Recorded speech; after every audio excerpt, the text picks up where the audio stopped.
Yep. Now, so in the very beginning of the article here, you actually talk about your background, and I don't know if knew the extent of your experience myself, but you mentioned how you've been carrying a firearm concealed since 1992. Hmm.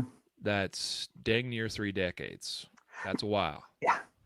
And that's what cracked me up. You know, some of the soft community that have been engaged in the global war on terror, and then they come out and put together their concealed carry tips. Well, I don't know how much exposure they had to carrying concealed on foreign soil or even here, other than just being a civilian. So I'm like, although there's some amazing folks out there putting these tips together, I mean, like I started carrying concealed as a Marine overseas in 1992. I'm not saying carrying openly, but carrying concealed overseas, going back, gosh, like you said, almost 3 decades, all the way up to the present. So I've thought about it quite a bit. I've learned a few things along the way. I've certainly screwed up a few times, but yeah, that's what led me to this. So back in the 90s, particularly the early and mid 90s, concealed carry wasn't what it is today.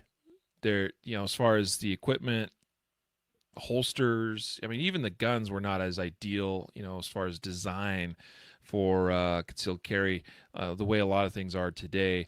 What was it like for you? I mean, you mentioned 1992. You were a Marine at the time, is that right? Yes. Uh-huh.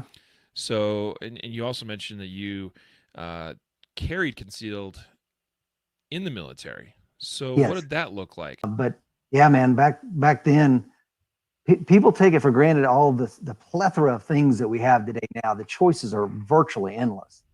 Yeah, yeah. We're really in the heyday of concealed carry and have been for a few years now. But we continually see more companies, more products, things come to the market. Some great, some not so great.